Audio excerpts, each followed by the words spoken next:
Create glowing 3D text and beautiful effects using only non-destructive Photoshop techniques. This tutorial will show you how to create 3D text using Photoshop's Repoussé tool, give it a futuristic blue glow, and finish it off with a modern bokeh and grid background. To follow this tutorial, you'll need Photoshop CS5 Extended.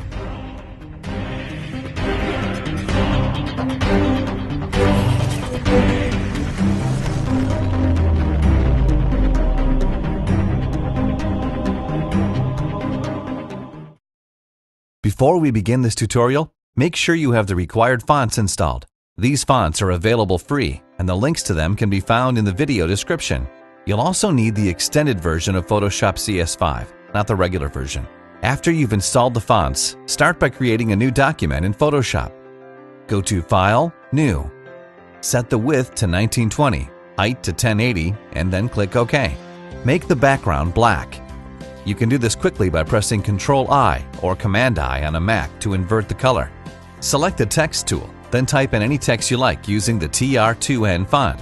It's best to use something around 4 characters. I'll be writing TR2N with a font size of 480 point. Make sure you have the TR2N text layer selected, then go to 3D, Repoussé, Text Layer. You'll get a pop-up that asks if you want to rasterize the text. Just click Yes. If you don't see the 3D menu, you might not be using Photoshop CS5 Extended. There are 2 versions of Photoshop, and the 3D tools are only available in Photoshop CS5 Extended, not the regular one. The Repoussé tool will appear with many settings you can adjust. Start by reducing the depth value so that the thickness of your 3D text looks similar to this. You can press the up and down arrows on your keyboard to do this. In the Materials area, click on the drop-down menu, then choose the sphere with no texture. This will remove all the textures from your text. Go to the bevel settings. Set the sides to front, height to 5, width to 0.5, and contour to this deep cove contour. Click OK to apply the changes. We're done creating the 3D text. Now that we're done, we can allow Photoshop to improve the quality of the 3D text. If you look at the edge of your 3D text, you'll see that it's pretty low quality. Photoshop does this to improve the performance while you're editing. Once you're done editing, you can change the quality and have Photoshop render a higher quality image. To do this, go to Window, 3D to bring up the 3D panel. In the Quality drop-down menu, select Ray Traced Final. Photoshop will now render the 3D text, and you'll see a blue grid moving across your image. This takes some time to process depending on your computer speed. If you press anything, Photoshop will pause the render. To resume, just right-click on the layer and choose Resume Progressive Render. Let this run until the text quality looks good enough to you.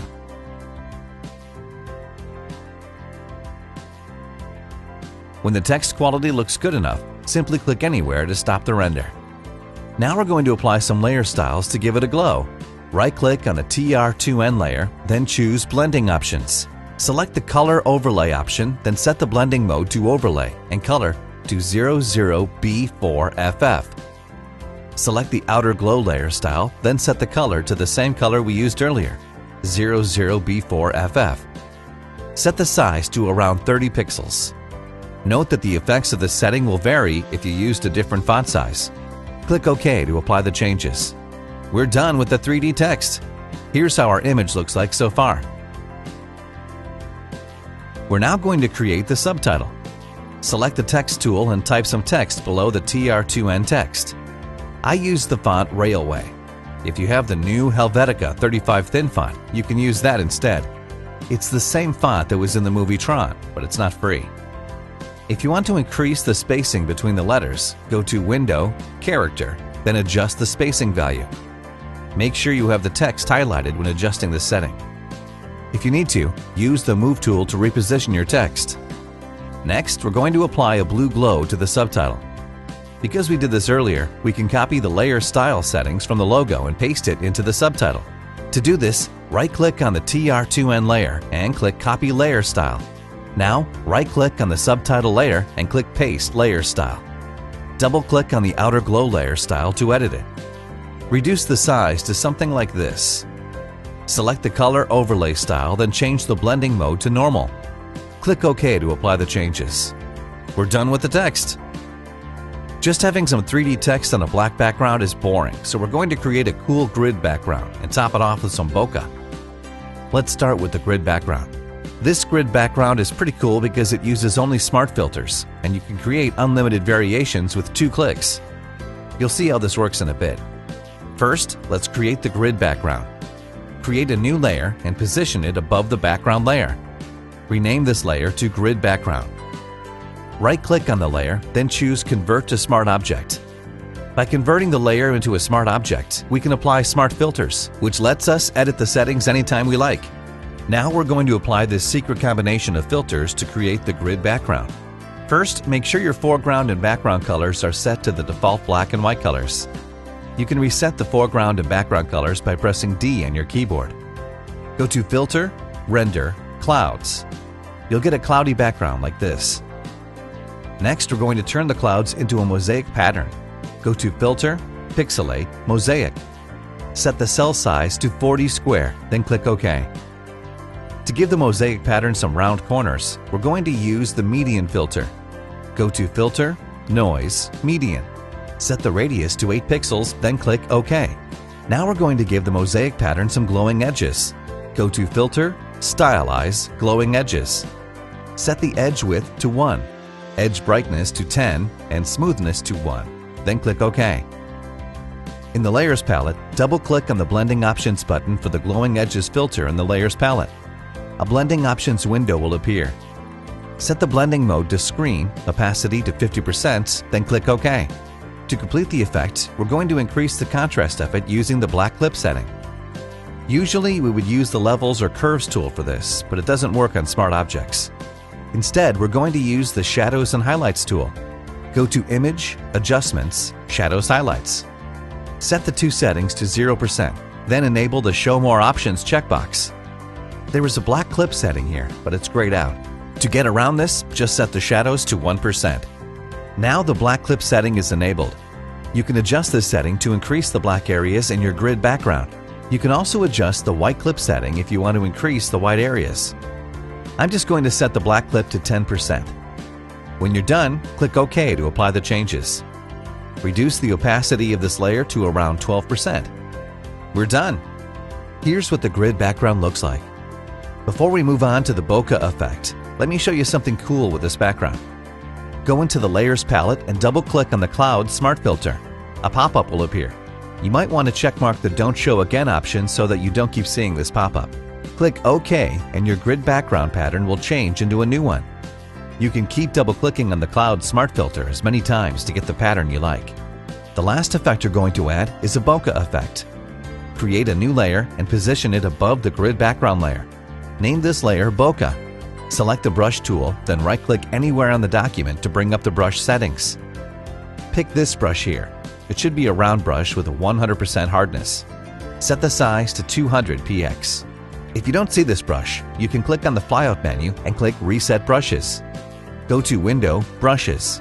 Enable the Shape Dynamics option, then set the size jitter to 100%. Make sure your control option is set to off.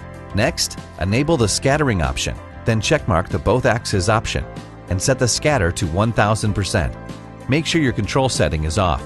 Count 1 and count jitter 0%. Enable the Color Dynamics option, then set the Hue jitter to 3%. Select the Transfer option, then set the Opacity jitter to 100%. Finally, click on the brush tip shape and enable spacing. Set the spacing to 100%. We're done setting up the brush. Now we can start painting. First, set your foreground color to white. You can do this quickly by pressing D on your keyboard to reset your colors, then X to switch the foreground and background colors. Paint around the image. You'll get a bunch of randomly created circles. You may have to undo by pressing Ctrl, Command plus C, and retry the painting several times before getting one that you like.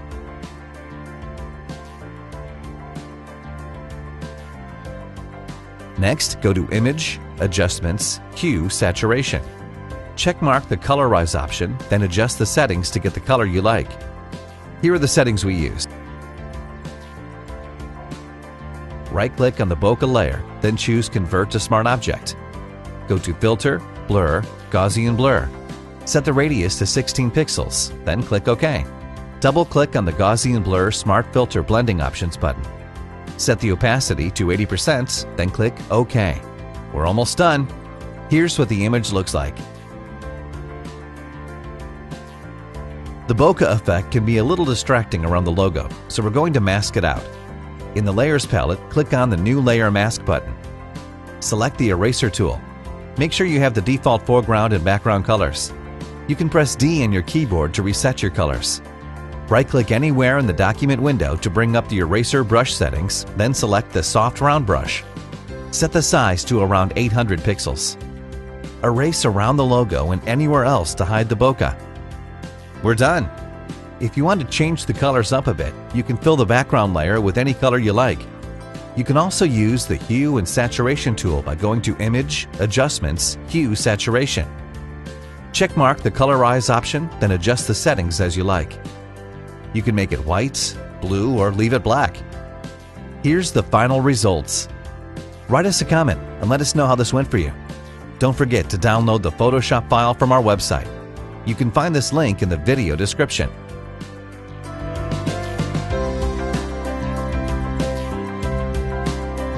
Subscribe to us for more great Photoshop tutorials.